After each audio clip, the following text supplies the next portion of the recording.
It's so good to be with you here today. My name is Emily Vorty, and I am an Associate Director in the White House Office of Public Engagement. And I also serve as our primary liaison to disabled Americans. So it's so good to welcome you here today for this roundtable on home and community-based services, specifically here in the Staten Island community. To kick us off, I don't want to waste any more of our time without introducing our phenomenal guest, the Deputy Secretary of Labor, Sue. So it's so wonderful to have you with us here today, Deputy Secretary. Thank you so much, Emily. It's such a privilege to be here with all of you. I was confirmed as Deputy Secretary of Labor and joined the Department of Labor just 4 weeks ago. So I have spent the entirety of the last 4 weeks digging into the work of the Labor Department.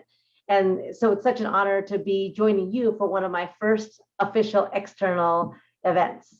So thank you so much for having me. When I got the call asking if I would serve as Deputy Secretary, one of the reasons I was so drawn to the job was because of President Biden's Build Back Better agenda. It's an agenda that puts people first by closing the economic, racial, and opportunity gaps that have existed for far too long. This historic investment in home and community-based services in Build Back Better is critical to achieving that goal. Funding for home and community-based services would provide a necessary service that supports people with disabilities and aging Americans. And we all know that care will affect all of us. And as you all know better than most, high quality care for Americans with disabilities is inextricably linked to adequate resources for caregivers and service providers.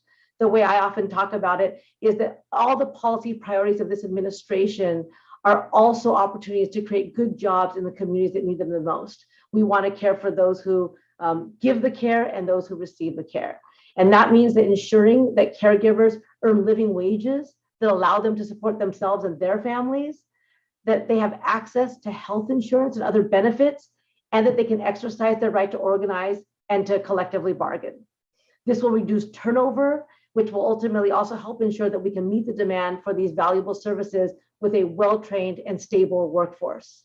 Build Back Better funding would also allow providers to expand services and programming, create the infrastructure needed to support those currently without the services that they need, and provide funding for states to address the home care workforce crisis.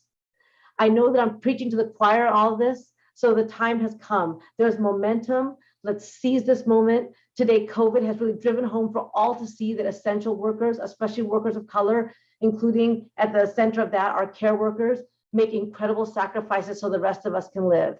And as Secretary Marty Walsh has said, the mission of the Department of Labor is to empower all workers morning, noon, and night. So that's what we're going to be doing, is bringing the full force of the department's people and powers to work for America's workers throughout the day. This means building an economy that values care workers and those that care for, fighting for workers throughout the day. And I'm very excited to work with you to build this world that we can imagine. Thank you so much for all your work and allowing me to join you today.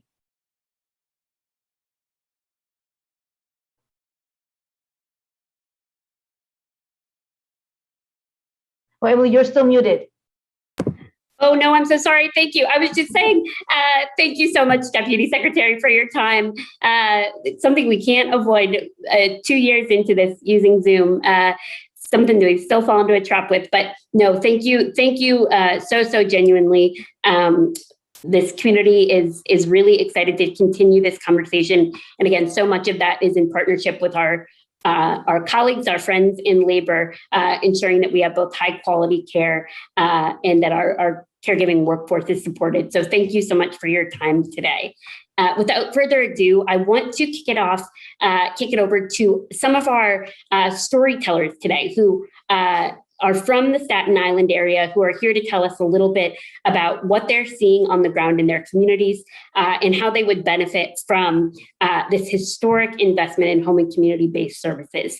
So I want to kick it off to our first storyteller, Kristen Thatcher, who's going to share with us her experience as a self-advocate. Oh, Kristen, if you just want to unmute as well. I think we have the same problem.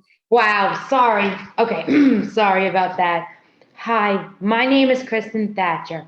I am 32 years old and I have Asperger's, a type of autism. My parents were told that I had a learning disabilities when I was 3 years old. I began to have support at school when I was in early intervention. I had many different types of therapies before I started school to help me to succeed. When I started kindergarten at PS 60, I had my first para named Miss M, and I loved her. She helped me to realize that I wanted to be a teacher and help people that were just like me. There were many people that helped me in many schools on Staten Island and Brooklyn. They encouraged me to chase my dreams, especially at Bay Ridge Prep. When I graduated high school in 2008, I became a student in the Melissa Riggio program at the College of Staten Island.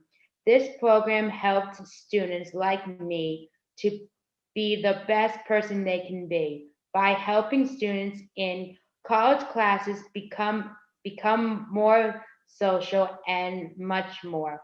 This was the first time I had help from a DSP, and they helped me to be the best person I could be.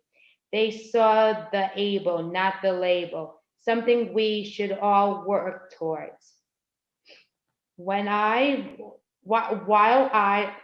in the Melissa Riggio program, I began doing advocacy work for people with disabilities in New York and in the Northeast. I advocated for the needs of people with disabilities, such as preventing services to be cut, more housing opportunities, higher salaries for DSPs to support us, and much more. Self-advocacy changed my life in many ways. It made me more confident, independent, and focused. I like to fight for people with disabilities. I discovered through practice how to talk to politicians and other people without being afraid. It also taught me how to how it taught me how to speak up when something was not right. I was able to become a voice for the voiceless, and I am proud of myself on doing the right thing for people like me. After I graduated from the Melissa Riggio program, I landed a job with AHRC as a DSP, direct support professional. I love teaching and empowering my individuals to be the best they can be. Unlike other DSPs, I come from a very special position because I am an individual too. I understand some of their struggles in ways others may not.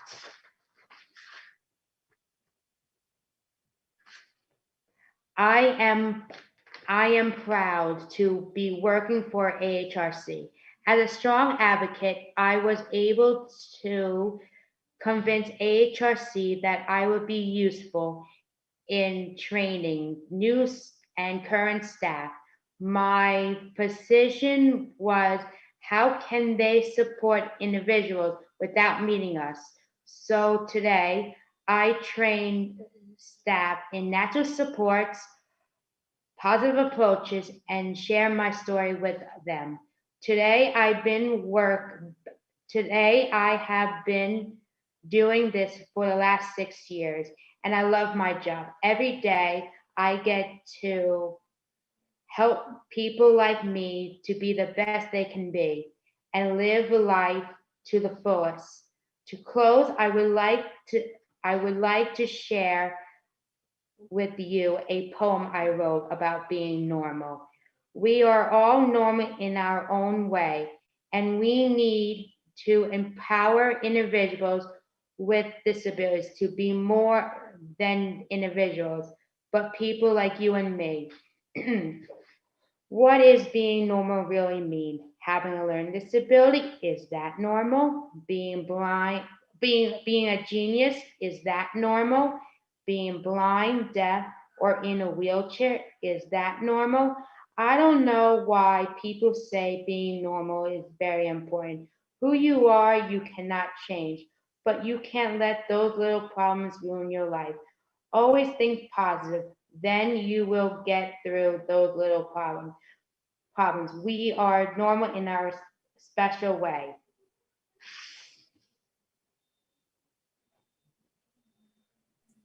Thank you so much, Kristen. That was wonderful.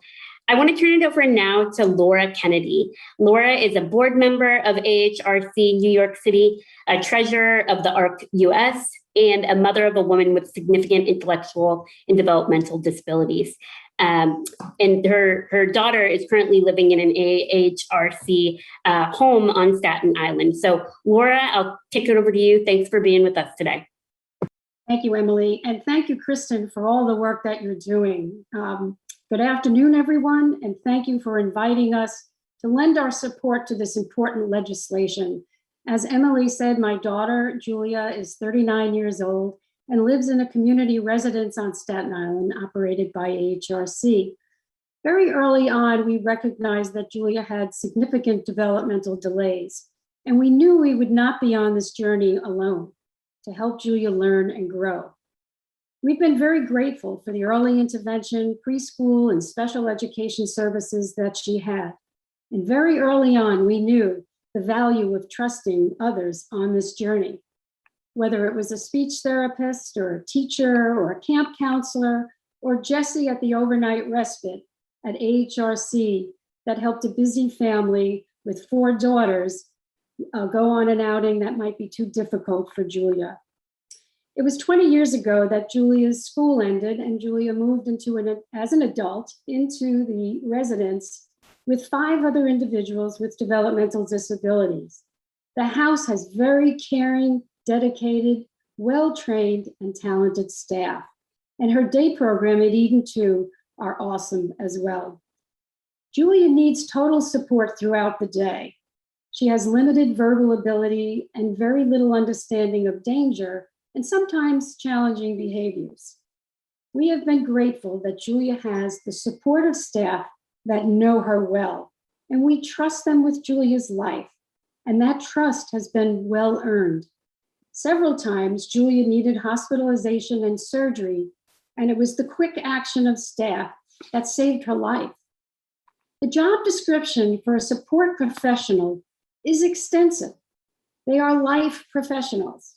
They prepare nutritious meals, help with her bathing, dressing, assisting Julia with house chores, administering medication, escorting her to community events, medical appointments, and so much more, including an overabundance of paperwork. The staff salaries don't match the important work they do. We have a crisis that has been escalating during the last 10 years on Staten Island, in New York, and across the United States. Continuity of staff is critical for people with disabilities. There are long waiting lists for residential services, and we have individuals with IDD living at home with elderly parents who worry about their future. Severe staff shortages is at a crisis level, and it's difficult to recruit and retain staff. And that again is due to compensation that does not reflect the important work they do. We should not have to have staff members work 2 or more jobs to make ends meet. Families today worry, and we must do better. The Better Care, Better Jobs Act will ensure that support professionals will have a living wage that allows them to appropriately care for their own families as they care and support for people like my daughter, Julia. During the 70s and 80s, this country understood that people with disabilities needed the education and the supports to be vibrant members of their community. But we've dropped the ball. So this human infrastructure is so needed at this time for the future, the Better Care, Better Jobs Act. And this bill is a life changer and a life preserver, allowing Americans to take care of Americans. So as a parent advocate, as a board member of the AHRC, I know my voice represents the thousands of individuals who need and support this vital legislation. So thank you for allowing us to speak out. We look forward to the passage of this very soon. Thank you. Thank you so much, Laura. I want to kick it off now to our next speaker, Michael Item. He is a direct service provider, direct support professional, for AHRC on Staten Island. So, Michael, I'll turn it over to you. Good afternoon. Good afternoon, everyone. Madam Deputy Secretary, I count it a privilege and a honor that causes me to tremble. This opportunity to pour my heart about the job and the profession that I love so very much. My name is Michael Iteme. I work with AHRC. As a direct support professional, my role begins with those little things that we take for granted. Supporting the people we care for to learn how to brush their teeth independently. Supporting them to learn how to make breakfast independently, to make their own bed, to take shower by themselves. These little things are very important to them. You see the joy in their face when they're able to learn and do these things for themselves. Those ones who are not able to learn it, we support them hand over hand. You know, if we have to bait them, we bait them. We help them to prepare the meals, the breakfast, the lunches, and the dinner. We support them to learn also how to prepare their own lunches, to make their own breakfast, to make their own dinner. We help them we support them with medication administration, to administer their medications. These are just some of the things that we do as support professionals. Very important also is that we are advocates. We advocate for them when we take them out on clinic to the hospitals. We advocate to ensure that they are not treated any differently, to ensure that they receive the treatment that they deserve, the care that they deserve. When we take them out to the community, we advocate for them. We ensure that they are treated with dignity and respect. This is very important and it's very dear to my heart. We make sure we protect them from the group of people who want to take advantage of them. These things are not right and we cannot see it happen. And we thank God for agencies like the Justice Center that is in place to protect them as we also lend our voice to make sure that they are protected in the society. I've been working in this field for the past 13 years. You ask, why this long? Why do I love, why did I stay? What do I love about this job? I stay because this is my passion. Caring for people, for me, it is like sowing a seed. When you sow a good seed, it will germinate. When this seed germinates, it will grow into a tree. The tree will bear fruits.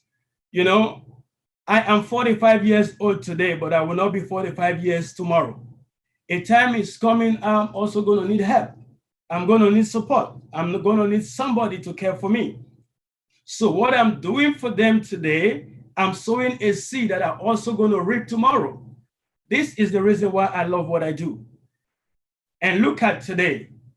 I'm an immigrant from Nigeria who is a privileged, naturalized American citizen. God bless this great country.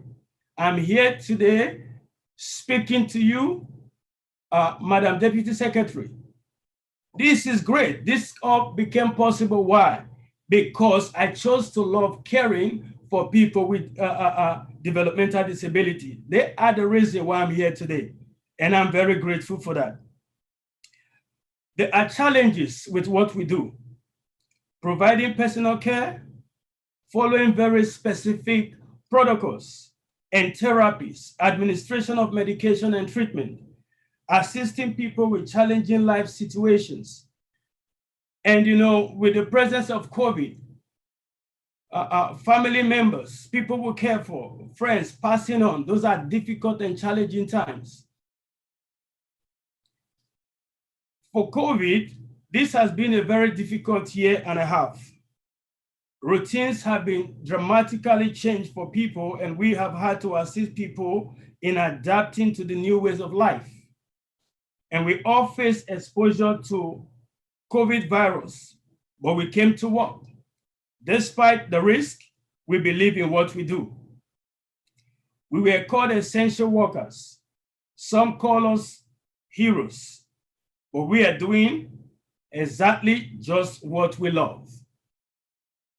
The Better Care, Better Job Act. This is why I'm speaking today. I love what I do, but it is a hard profession. It does not pay as well as it could, given all that we are responsible for and all we do. In fact, for me personally, I have to work 2 full-time jobs. I work 80 hours every single week.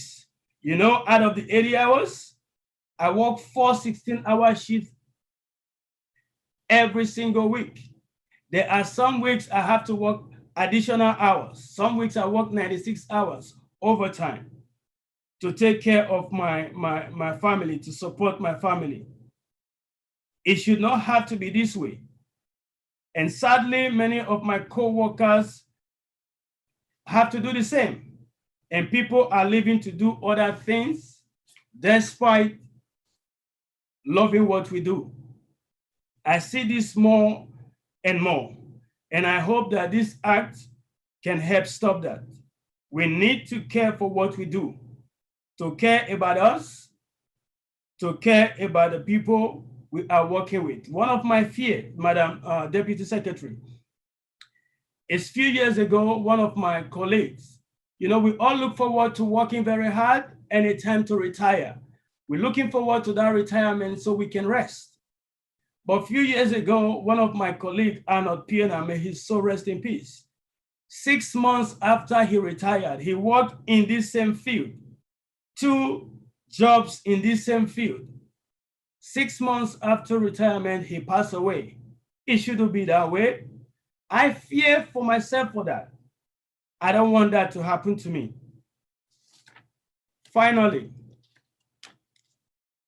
to the President of the United States of America, President Joe Biden.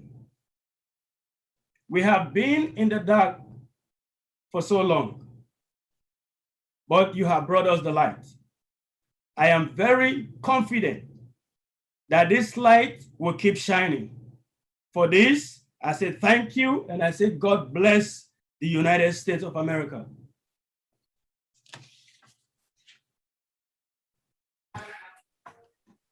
Thank you so much, Michael. Thank you for your witness and your service in this profession. Next, I want to introduce Ray. He's the president of AHRC New York in Staten Island, and also a parent of a son who benefits from home and community-based services. So Ray, I'll turn it over to you. Thanks, Emily, and thank you, Deputy Secretary. So let me start and just talk a little bit about Nicholas. Nicholas is 27 years old. He has autism, and he lives at home with my wife and I. When Nicholas was born, Nicholas developed typically until about 18 months old. And at 18 months, he lost his words. and didn't speak again until he was 8. And in fact, had it not been for the hard work of dedicated professionals in Nick's life, I'm not sure if he would have ever spoken. So Nicholas has words and he speaks. He's still challenged with communication. He has no sense of safety, but he's happy in his world and with the supports that that have been provided him. He and my family have been the beneficiary of great supports and services, services that became possible with landmark federal legislation in the 70s and the 80s. Things like early intervention, special education, recreation, ComHab. Nick attends a day program on Staten Island. We also, in order for us to be able to go to work, we have caregivers in our home through self-direction, and they're here at 7 a.m. so we can get out to work and they can get Nicholas out to the day program. They're here in the afternoon before we get home from work. And these are people who we trust to come into our home and make sure Nicholas is safe. And again, Nicholas, these are the benefits that have been put in place with the infrastructure that's been built. However, as echoed by Laura, this is an infrastructure that over the last 20 or 25 years has frayed from underfunding, for failing to be recognized for the value it brings to individuals and families, as well as the community as a whole. Families are challenged with finding dedicated professionals like Michael, professionals passionate about their work and paid a wage that enables them to support their families. This is an exciting time with this bill. I am hopeful that we in this country will begin to rebuild and reinvigorate the vital human infrastructure that supports people on the margins, people like Nicholas, who are unable to speak for themselves, and for parents who can have the confidence and solace knowing that their children will be protected and cared for by well-trained, well-compensated workforce. We know one day Nicholas will have to be in a residential setting. We hope that setting is in the community he lives and with people who respect him and care for him and afford him the dignity that everyone is entitled to. These are our stories, but they are the stories of so many people and families and workers on Staten Island, in New York City, and across this nation. Thank you for listening. Thank you for the work you do to move these policies and to make these policies tangible realities in the lives of people. I look forward to the gains that we will see in the future. And again, thank you. Thank you, Ray. So grateful for your story and your witness. Our final presenter today is Michael Weinberg, and Michael is the Vice President of Residential Services at AHRC New York City in Staten Island. And he's going to talk to us a little bit about how this COVID-19 pandemic that we've seen continue through the surge of the Delta variant has impacted the service delivery system. He also is a parent of a daughter with intellectual and developmental disabilities. So we'll also speak from that perspective as well. So Michael, I'll turn it over to you. Great, thank you, Emily. When I first heard about the Medicare Better Jobs Act, two things popped in my mind. First was a sign I had seen that said, "Care is infrastructure." The other thing was thinking back to a quote, I believe it's from Hubert Humphrey in the later 70s, and he was describing the moral obligation of government, sort of, if you will, a moral test. And he said something along the lines that, governments moral test is in how it treats children who are in the dawn of life, those who are in the twilight of life, the elderly, and those who are in the shadows of life, who would be the sick and those with disabilities. For 30 years, I've worked with people with intellectual and developmental disabilities and really closely with the staff who support them.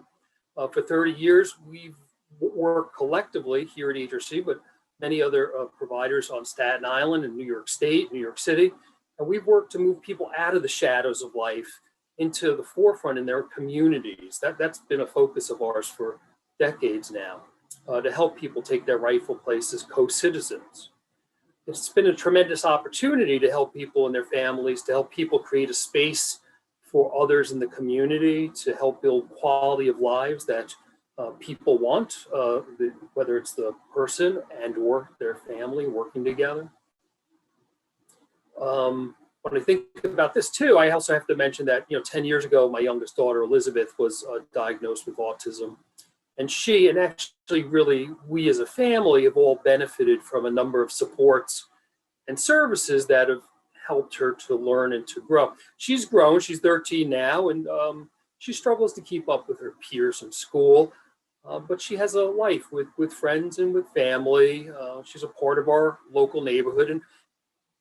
And while things are sort of settled now, we do from time to time think about what the future may hold. We certainly want a life that is out of the shadows, something that we've been doing for at least 30 years that I've been here.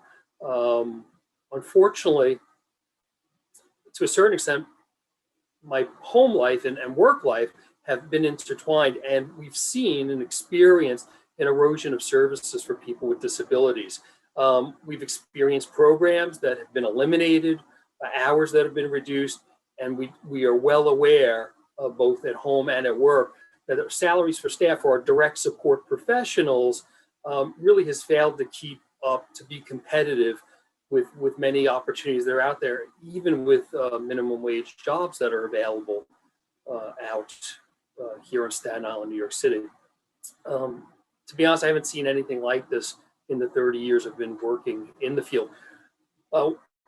One of the things that struck me not too long ago is that early intervention for young children, which helped my daughter, which helped Kristen and her friends, is no longer a viable service to provide for agencies. That agencies find it hard to do this, despite the fact that it's been a proven successful program that brings people, moves people forward to be a little more independent. The other thing that I hear frequently that I worry about, but I have friends and colleagues in the field that they had hoped to have smooth transitions for their loved ones, for their sons, daughters, and family members to move into a residential setting at some point. And while that was a dream that I'm sure nobody had hoped for when their children were first born, it became sort of a natural progression that has slowly been eroding away. Now, basically, people who are in crisis can move into residential.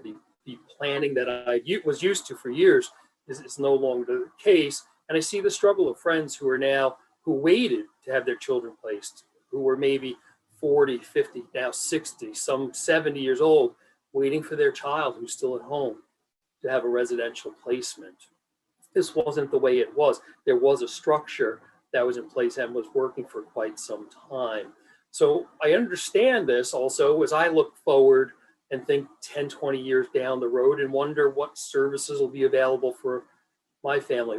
Again, my personal life and work life are joined together, and it's sad and increasingly frustrating for many of us to hear Michael's story, Michael Atime, and to witness staff leaving our field, a field that people genuinely love, just because they can't afford to stay here and make a career out of it, whether they have to do multiple jobs or there's competition on the island in New York City for employers with higher rates. It's sad to see this happen. And again, the number of staff who are working multiple jobs, 2, 3 jobs, sometimes 2 full-time jobs like Michael, the numbers are staggering, especially out here in Staten Island. And I'm struck with wondering, how can this be? How do we get here? At the height of COVID pandemic, Michael brought this up, direct support professionals and frontline supervisors were literally putting their lives on the line to come to work. We called them essential. We at AHRC, we call them heroes. And yet now we allow them to continue to struggle despite their care and commitment. So you have to wonder, is this how we continue to treat our essential workers? We're hoping the Better Care, Better Jobs Act will address this, because we need to support our staff.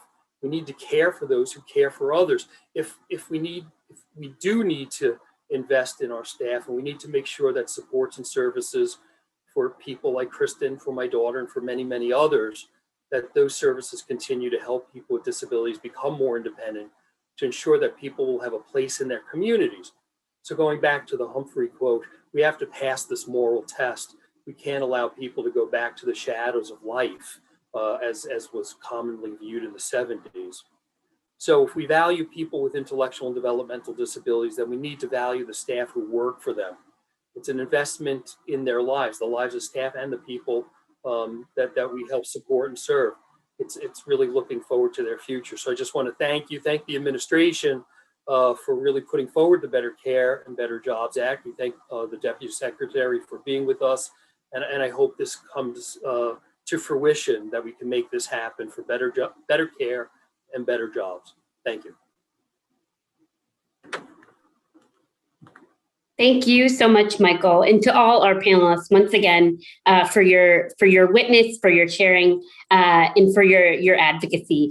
We know, as you know, as Deputy Secretary Sue iterated, as well as so many of you reiterated, that high quality care necessitates high quality workforce that is well compensated and well cared for. So we thank you all for being able to share with us this context on Staten Island. I want to thank our partners, the AHRC and Caring Across Generations. I'm going to turn it over for some final closing remarks from two of our organizers, Marco Damiani, who is the CEO of AHRC New York City, as well as Eric Geyser, who is the CEO of the AHRC New York. So thank you all for being here, and I'll turn it over to you all to close us out. Thank you very much, Emily. And many thanks to today's inspirational and compelling storytellers. You remind us of the determination and resilience of the human condition, and you spur us on to make the change that we need to see in the world. Also, thanks to Deputy Department of Labor Secretary, Deputy Secretary Julie Su. Your presence here today reinforces President Biden's commitment to supporting the life-changing work that we do every day. And finally, thanks to you, Emily, for your leadership and professionalism in setting up today's event. The Oxford Dictionary's definition of infrastructure includes this line: the social infrastructure of a country. Underinvested, undervalued, unappreciated, inequitable, and invisible. That's our nation's current care infrastructure. Trains that work and run on time, bridges that don't fall down, roads that aren't crumbling. Who doesn't want that? Full stop. But human infrastructure is really the most important infrastructure, isn't it? We strive for quality of life for ourselves and our family, but why not also for communities and society at large? AHRC New York City has a remarkable workforce of 5,000 staff.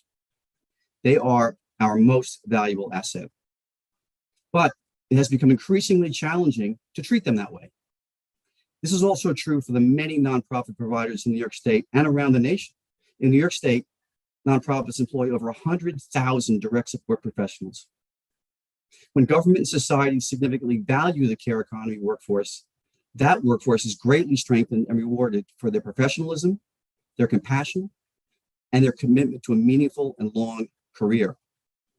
Let's be sure to bring direct support professionals out of the shadows and designate them as a legitimate and critical part of the national workforce. Home and community-based services enhancements will increase access to supports and enable unprecedented strides in righting the numerous inequities experienced by people with disabilities, people of color, and others throughout this nation. These are people who may need care and support to be active and engaged members of society. The COVID-19 pandemic has made that as clear as the light of day. The Better Care, Better Jobs Act proposes a once-in-a-generation investment that will make our nation a better place to live. That's what social justice is all about, isn't it? The human services field needs greatly enhanced resources now more than ever and deserves recognition for the indispensable value that they provide to individuals with disabilities, families, and their communities. A united and strong coalition of people with disabilities, families, government, advocates, and providers can make it all come true. So many thanks to the administration for leading this urgent effort. I appreciate the opportunity to be a part of today's event. Thanks again. Thank you, Marco. I also want to take this opportunity to thank Emily, President Biden, the administration, and the White House for their leadership and partnership on this event. I also want to thank the amazing work of our AHRC New York City chapter in pulling the event together. My name is Eric Geyser. I am the CEO of the AHRC New York. The stories you heard today tell a tale of the importance of creating an infrastructure that supports people with disabilities and the nonprofits that provide vital services every day to encourage community integration and independence. A little background on our organization. We are the largest nonprofit provider for individuals with IDD in New York State. We collectively employ 35,000 people. We support approximately 60,000 New Yorkers with IDD. 90% of our funds come from Medicaid and support the people we provide services for. Our organization, along with the New York Disability Advocates, also known as NYDA, is actively engaged in encouraging the passage of the Better Care, Better Jobs Act, which will make critically needed investments in home and community-based services. If you don't believe that investing in people is important to our economy, we want to remind you that the AHRC New York contributes $1.3 billion in salaries and benefits and generates close to $800 million in economic activity from employee and vendor spending in New York State. The AHRC New York has chapters in all 62 counties across the state, and in some counties, we are not only the largest provider of services, but we're also the largest provider. You heard stories from our New York City chapter and advocates in Staten Island, but we have similar ones in every part of the state. Providers are struggling financially, cannot staff their programs, and are being forced to shut down their services. The situation is dire.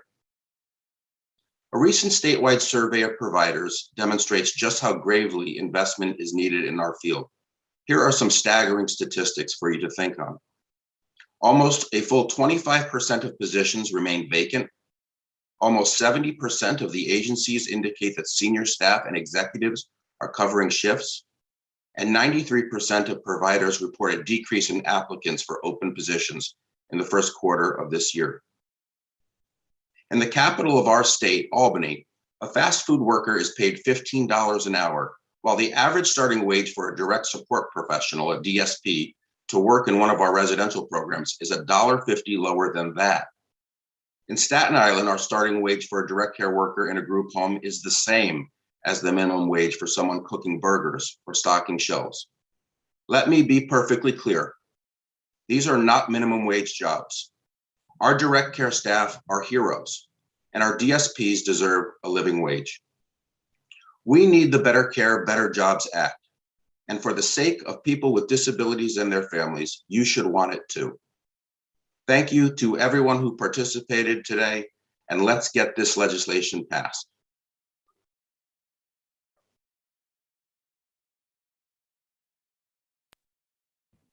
And with that, we'll close out. Thank you all for attending today. Really, again, thanks so much to our panelists and our sponsors, our organizers today, the AHRC, AHRC, as well as Caring Across Generations. Really appreciate all of your support. Have a wonderful rest of your day.